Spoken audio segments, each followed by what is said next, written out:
All right, friends, today we're talking about rejection. I'm always going to talk about rejection on here because I don't want to sell like toxic positivity ministry on here. And also, I don't want to come off as someone who only shares um her wins and her big lessons and never kind of like the tough things that I go through when putting myself out there, because you get a mix of both. You get wins because you had certain losses, but you kept going. You have the big lessons and you're able to have a platform because you're able to like stop and reflect and think about the things that you have worked through and processed. And so being that literally I'm putting myself out there for y'all. Like, here it is. Here are the times that I'm winning. Here are the times that I'm losing. Here are the things that I did like this and it got me this result. Here are the things that I did like that and that got me that result. I kind of always want to leave it a space of, leave it a space, create a space for, I just woke up from a nap. Can you tell? But create a space for like, not authenticity, like for truth, like bring your whole self. I bring my whole self to this space. And so, a space where you can kind of be like, all right, here are the things that I've navigated through, but these are the lessons that they taught me. I think I learned much more from my losses and from rejection than I learned from my wins. You know what I mean? Because you're continuing to sharpen yourself, you continue to sharpen your craft, you're continuing to sharpen your voice. And so a win is a win. Either way, a win is a win. So what I wanted to talk about is that I have shared this on here before, but I haven't gotten into an artist residency in a long time, in a very long time, and I'm trying to figure out what is it, what is the problem. There is like a mini series that I kind of do here and there called Rediscovering My Why, where I'm rewriting my artist statement. I really get into kind of like what the process is, how I'm literally reviewing my work again. Like, girl, what did you do? How are you not explaining the thing that the people are not understanding? Because like, why am I not getting residencies? And you have to be able to evaluate your own work in that way. Not like, okay, I'm always perfect, everything I do is perfect, it's not my fault. But it's like, okay, what could I have done better? It's not like you're not judging yourself, you're not criticizing yourself too much, but like, okay, how could I have written this different? And I've realized that I write, I'm a good grant writer. I can get my money, I can get in my bag. But I write for residencies the way that I write for grants, and they're not the same thing. And if I were to bring the residency writing thing into the grant space, they'd be like, what is she even talking about? Okay. When you're writing for grants, these people are giving you money to carry out a project, and they want to know, what are you going to do with that money? What is the impact? What is the ROI? I'm investing in you and your ideas and the things that you want to do. What can I expect to get out of it? And I'm really good at being like, clear outcome.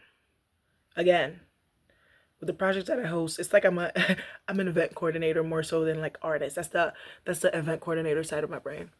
And then with residencies, you're asking for time and space to think and to meditate and to stretch and to read and to do research and to connect with nature. And the idea will come to you in just when you thought, what could I create? Here comes a beautiful body of work. It's beautiful, it's glorious, and now it's in a show and people are loving it. And da, da, da, da, da. Okay, you see, it's two different things. It's not the same people that you're talking to. And so I bring I'm gonna do da, da, da, da, da, da, to the artist residency space, and they're just like, yeah, no, I need to hear more about this conceptually. So to give you a specific example of how I'm navigating this and how rejection has actually has taught me a great lesson, has taught me to refine my voice, has really helped me to get clear. I applied for the Mass Mocha artist residency. It's like one of the most coveted artist residencies, like well renowned. It's just so cool. I got to spend some time at Mass Mocha. February or March of last year. I was there for a weekend because of a program that I had gotten into, and so we got to spend the weekend there talking to artists, going through sessions. It's just like, and people get to live there. You literally live in a museum and you're studying the collection and you're creating a new body of work. It's absolutely fascinating. North Adams, it's like the coolest little funky town because it's Western Mass. I'm in Central Mass. It's a bit of a drive out. It's like this art oasis in the middle of nowhere. Like you drive for 2 hours and you're like, what is going on? And you just pop up in this beautiful place where it's like the museum is like the center of the town. And like they're so cute and funky, everything is colorful, everything is great. It's just like such a cool time. It's like a movie. It's like literally looks like a movie set. I'm like, there's no way this place is real. I don't know. This place is looking not real. I think you know what I think? They built Mass Mocha and then they built North Adams around it for artists and creatives because it's such a beautiful place. So yeah, they have an artist residency program that is highly coveted, very tough to get into. And I've had so many angles. It's like, no, I think God really wants this for me. Come to think of it. And I got in my own way. I'm gonna tell you all the ways that I messed up. This is what we're talking about. We're talking about failure. We're talking about rejection. We're talking about all the things. So they have a general application for the residency program, and they have like an early application. I was like, I'm trying to get in early. I'm trying to get early because when you really want something, you apply early. We want to get into a college, you try to get in early just in case. So I applied for the early application for the residency. I didn't get it. I didn't get it, and I'm like, what was happening? What was not clear? I worked my project statement. Da, da, da, da. So they also had another angle of like, oh, we're giving an opportunity to two immigrant artists. My mentors are like, apply for this, apply for this. I didn't apply for it. I know. Me and my noble self. I was like, I don't want to apply for this. Like it's just like I'm an immigrant artist, and then it's just like I'm an immigrant artist, and then I'm just like, that's not my identity. I didn't apply for the thing. Who knows? Maybe I could have gotten the thing by applying for it. And also, it was like they're accepting 2 to 3 people, and I'm like, they would never pick me. They would never pick me. Thinking small. Thinking small. It don't matter. That's none of your business. That's none of your business. That's nothing for you to worry about. Worry about getting the application out. That's what you should be worried about. So I'm like, I'm never gonna get it. It was actually more or less about the immigration stuff than like, what? Only 3 people are gonna get this? I'm definitely gonna get rejected. I counted myself out. Don't count yourself out. I counted myself out. Okay? Tell me why I now got the 3rd opportunity to apply for this residency. Isn't that crazy? I have to get it.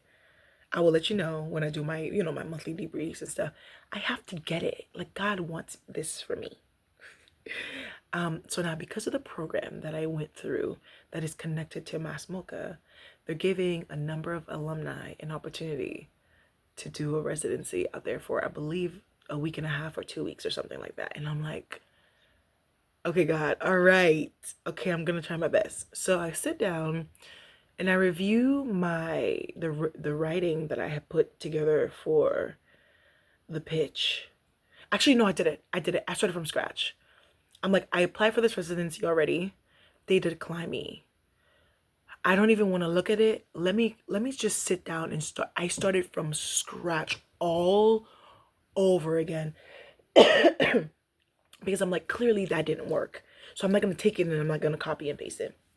So I sit down and I'm like, what's on my mind right now? What do I want to talk about? What do I want to look into? What do I want to do research about? What is keeping me up at night? What are some themes that I'm working through? And I can't stop thinking about the body of work that I've been working on developing for the past 5 years, called Birds Flying High, which is basically on a study on how grief moves through the body. And even this, how grief moves through the body, I got it like last week. And I was like, oh, that is what that work is about. I'm like, movement as this and this, and the movement, the body of work is about how grief moves through the body, where I capture self-portraiture, right? And I'm like processing stuff, and I'm like dancing, so there's a bit of performance, there's textiles, I have fabric all over me and things. And I didn't get that clarity until last week, so it definitely didn't make sense whatever I wrote to the people. And so I'm like, what I really want to do though, you have to get down to the nitty gritty of like, what do you want to do? What do you want to explore through this body of work? What do you want to explore? How are you gonna make the, sorry, I'm like, I close my eyes when I'm trying to dig deep. I close my eyes, that's my thing. But now I'm self-conscious. How do I want to make sure that I'm gonna make the best use of the studio and of the time that I'm there, of the community that I have access to, of the resources that I have access to, you know? When you're applying for grants, it's like, how are you gonna make the best use of this money? When you're applying for residencies, it's like, how are you gonna make the best use of the time that you get in this space? And so I'm like, oh, okay, you know, I've been doing this grief studies for 5 years now, but I haven't gotten a chance to involve community perspective into it, community stories into it. Just like I did with my last project where I was talking about identity work, and I had a portion of people are like, who are you? What is your identity? I want to have that for people to share their stories. Like, that's what I want to work on. You know, there's some books that I want to read. What is it? What's that book? It's like The Body Keeps the Score. This book has been haunting me for a time. I want to read that. I want to read like essays on how people process grief, how grief literally turns into illness in your body, where you hold tension in your body and things like that. You know what I mean? So I'm like that's what I sat down. I literally was at the library the other day for, I was there the whole day, but I worked on this application for maybe, no, is it 2 p.m.? No, it wasn't 2 p.m. It was like 7 p.m. to midnight. So that's 5 hours. I worked on the application for 5 hours. I'm gonna also, when I do like my monthly recap, I'm gonna be like, I worked on this application for this amount of hours. So y'all can see it ain't easy. It ain't easy. And I got so much clarity from that. It was so good. When I get this, when they say yes and they say yes, you're into the program, I will read what I got. I also want to kind of like get into the habit of like sharing. This is what I wrote to get that thing. This is what I wrote when I okay, I would be happy to share that. But let's see if it works, yeah.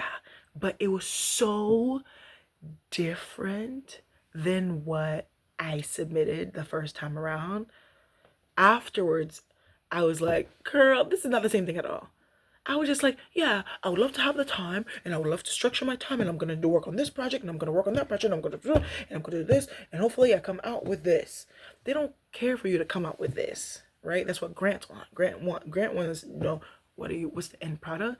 But residency is like, okay, you know, you use your studio time to read books. You use your studio time to do research on grief. Like, that's what they want to hear. And so this was like, so it's like two different projects side by side. I'm telling you, it was so different. I didn't include any of that. And then as I'm writing, I'm like, oh, because I want to involve community members in different ways. I would love to like conduct some interviews. So before it was just me, right? It was just my self-portraiture. 2021, me. 2024, me. And then now this one, 2026, hopefully 2027, is like I'm inviting people. I'm doing interview portion. There's like different parts of it where people can kind of share their stories as well. Ciao. That's it. Like, that's it. This is kind of like, this is what the process has been. I'm glad, I'm not, I was gonna say, I mean, I guess I was gonna say it. I'm glad I got rejected from the residency because it gave me an opportunity to go back and revisit what I had in mind. You know what I mean? Like, what do you want to do? It gives you clarity. Like, so that's why when I get rejected from opportunities and residencies, I don't take it personal. Do not take it personal. Failure is not personal at all, girl. It's a lesson for you to be like, okay, I need to go back to the drawing board and figure it out. And you have to be able to hold yourself accountable. You know what I'm saying? That's self-leadership. That's being able to lead yourself. That's being able to be like, okay, I could have written this better. You know, I could have done better. Like, it could have been clear. I applied for this last minute. I was sleepy while I was writing the application, and I missed something here and there. Like, and I always take it as an opportunity to revisit the drawing board. And again, for me, my perspective is, I don't, even if I didn't get that project that I pitched for, I have an idea in writing. A lot of people don't. A lot of people have, like, it would be cool to do this one day, but they don't have it written down. You have it written down in the project description. Again, all you have to do is edit, or if it's really not landing, just start over like me. So you can be like, am I actually, even if it's just like every single time, you just go back and rewrite it completely. Go back to a blank page, just so you can see, like, am I really hitting the core of this project? No matter how many times I've rewritten it, am I really hitting the core of what I want to do with this?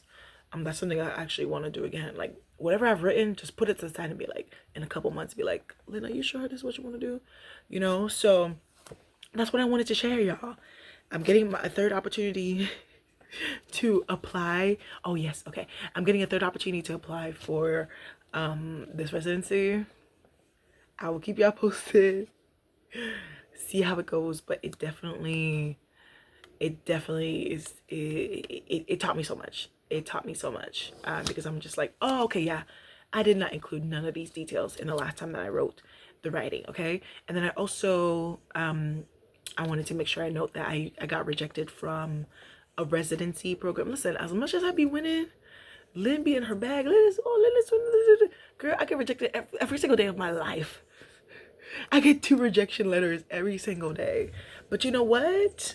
Out of 10 rejection letters in a month, I got 3 yeses. Or out of like 15 things I applied to, you have to continue putting yourself out there. Like, I think I do it to get rejected. I do it to be like what's the worst that can happen? You say no, okay, wonderful. I need to sharpen the idea. The idea is not strong enough, or maybe it's the budget is not, something I wrote is not working, or maybe I'm pushing it to the wrong person. I'm trying to fit myself into the wrong rooms. This is a video that I made about that, like trying to squeeze yourself into the wrong rooms that actually don't have the space to contain your creativity. Because here you go, you're like this, and you're trying to fit in these people little bottle. They're like, girl, we are a painting residency. How can we come and try to contain a photographer who does installations, who does interviews, who does photography and video and dance and music and reading and writing and teaching workshops to the children, talking about grief, talking about identity? Girl, we just create a little space for the people to come and paint. They don't have the capacity for you. Speaking of that, there's another residency that I applied for out in the Berkshires. I'm trying to get out in the Berkshires so bad, y'all. I'm trying to get out in the Berkshires so bad. Like North Adams, Great Barrington. I believe this one is Great Barrington. It's around there. It is. I don't know. But I find this residency and I'm like, these people are so cool. These people are so dope. I don't see photographers in the recent roster of creatives, but I'm like, somebody, like a couple of people on their board are photographers. So I'm like, okay, so y'all worked with photographers before, and that photographer was previously an artist in residence, and then maybe they like built relationship over time, and then they became a board member. And so I'm like, okay, let's see if let's put my hat in the ring. And I got the rejection letter a couple weeks ago. They're like, yeah, no, we're good. So this is another one of those instances, like, I don't know. I haven't thought about it because I was just like, okay, cool. All right, cool. Sure. You know, is it one of those instances where, is it the chicken or the egg? You know what I mean? Did I not get this residency because they primarily serve painters? Or did I not get this residency because my writing wasn't clear? Girl, my writing got clear this week. I just got the revelation on, oh, I think this is what, but even this, I don't know yet. I'm testing it out. I'm waiting to hear back from the people. So when I hear back from them, it's going to give me data to be like, oh, so this is what y'all want to see. Okay, I got you. You know what I mean? But if I hear back and they're like, yeah, no, girl, we're good. Like, you know what I mean? Like, you just don't know. You don't know. You're just collecting data left and right. You're just collecting data. So yeah, it's what I'm thinking about. Y'all. I'm thinking about rejection. I'm thinking about failure. I'm thinking about the lessons. And I'm thinking about sometimes it just be you.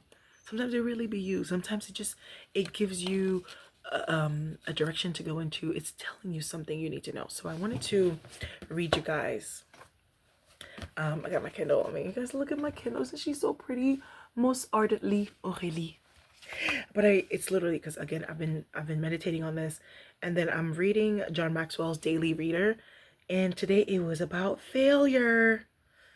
It was about failure. I want to read it to y'all. This is so good. I bought the ebook and I read it every morning. And it's dated too. Okay? Okay. So see failure see sorry. See failures as isolated incidents. All right. Author Leo Buscaglia once talked about his admiration for cooking expert Julia Child. I just love her attitude. She says, tonight we're going to make a souffle, and she beats this and she whisks that, and she drops things on the floor and does all these wonderful human things. Then she takes a souffle and throws it in the oven and talks to you for a while.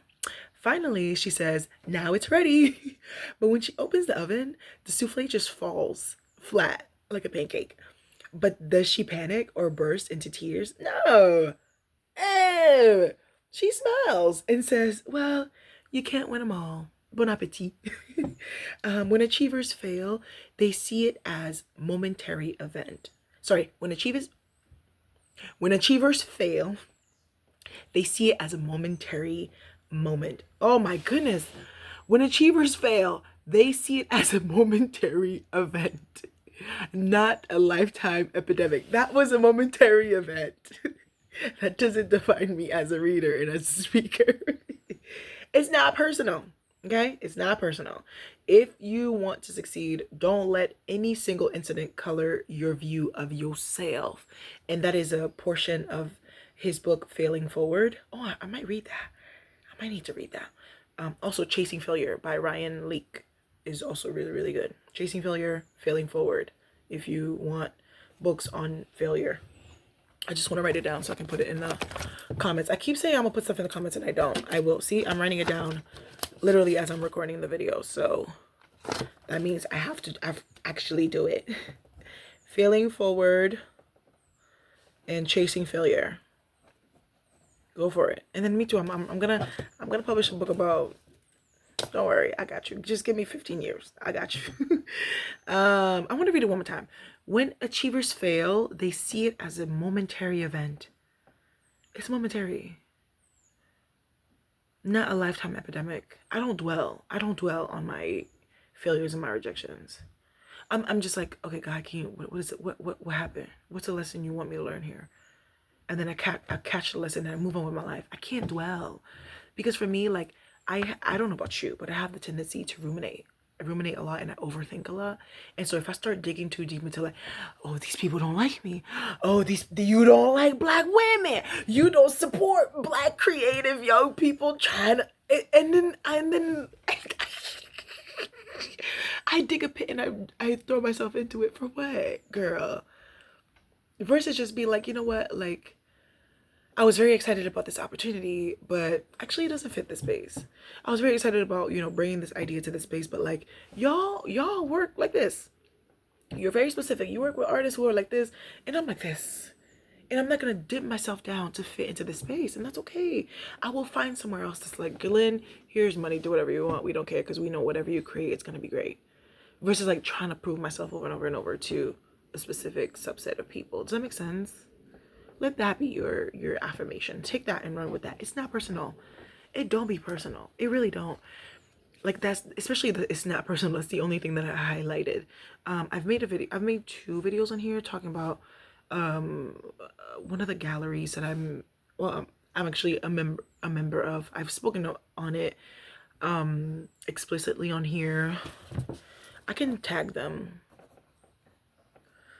I can take the videos that I made, but that's the only one that getting rejected from them hits different, and I explain why in a video, and it's something that I keep saying I need to bring into therapy, because I have a longer extended relationship with them. But other than that, I just sit. It's the waiting that gets to me. Like, okay, am I gonna get this or not? Sometimes the announcement is like, you heard back in a week, sometimes you heard back in 3 months.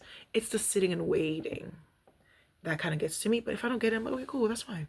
Actually, come to think of it, my writing could have been better. Actually, come to think of it, you know what, I'm trying to bring this thing to the space, and this is not what y'all about. And I think that's like more of what I'm realizing a lot more of. I'm just like, I'll be whoever you need me to be, and can I just please be in your space? And I'm like, No, I need to look for spaces that can have the capacity to hold my dreams and my visions, you know? Keep your mistakes and failures in perspective as you try to move forward. And that's something that is so funny because this is John Maxwell, and my leadership coach is a John Maxwell coach. Shout out Dr. Sherry McLean Williams. If you need a leadership coach who gonna get you together, that's my girl. I'm gonna put her stuff too because I'm always talking about her. But yeah, we did coaching sessions together, and that's something that's something I had to work hard on, separating myself from my ideas, because he used to be like, my ideas are my babies. Again, I sit down and I ruminate, and I just like, I have this idea and it's me, and if this idea succeeds, that means I'm succeeding, and if this idea fails, it means like I'm a failure. Girl, no. An idea is an idea. Sometimes things will land, sometimes things won't land. Sometimes it'll land because it's good, sometimes it'll land because the way you wrote about it is good. Sometimes they won't land because it's actually a bad idea. Sometimes they won't land because the way you wrote about it is bad. Like, it's not personal. Like, it was actually one of my developmental goals when I went through leadership coaching with her, because she had me, she gave me a challenge of like, one of my goals was like to speak up more in meetings. This is like leadership development, you know, like one of my goals was like to speak up more in meetings. And then I don't remember, chat, but one of the ones was like share a number of ideas a day. Like, it's like one idea a day or something like that. I need to go back and revisit it. So it's like, it can be anything. If it's in like in passing, but mostly like in meetings and things, like share an idea, speak up, share an idea. It was like a lot of it was around speaking up and empowering myself, and share my ideas. And I haven't told her this, but because she got me into, again, I'm separating my ideas from myself. It's just a crazy idea. You like it, you like it. You don't like it, you don't like it. It's just an idea. Like, it's completely detaching it from myself. I was in a team meeting not too long ago, and I shared one of my ideas, chat, and the people were like, wait, we like this. Let's give you the time and the space and everything that you need to implement this idea. And so speak up, share your ideas. Sometimes it's the idea, sometimes it's how you talk about it. So yeah, I just wanted to share that. I wanted to share kind of like, yeah, you get a glimpse of like what I'm looking out for, how my mindset when applying for opportunities, my mindset when it comes to rejection, when it comes to failure, perceived failure. I talked about leadership coaching. I talked about John Maxwell Daily Reader. Please get it. Please get the Daily Reader, the John Maxwell Daily Reader. It's so good. And I want to be more consistent with it. This is the April one. It's dated, which is kind of cool, I guess. It helps me keep track of it. So I will have all of the things, all of the books that I mentioned will be in the description below. But please let me know, what is your perspective when it comes to failure? What is your perspective when it comes to rejection? Like, how do you deal with it? Is it tough for you? It's tough for me. I'm not trying to act like, you know what I mean? But I don't take it personal. I don't take it personal at all. Again, it's just you're pitching to the wrong room, or you're trying to get the wrong person to validate your idea. And then just take it as a lesson, and you're collecting data. You're just collecting data. As an artist, as a creative, you're collecting data. All right. Y'all take it easy, and let's meet in the comments. Bye.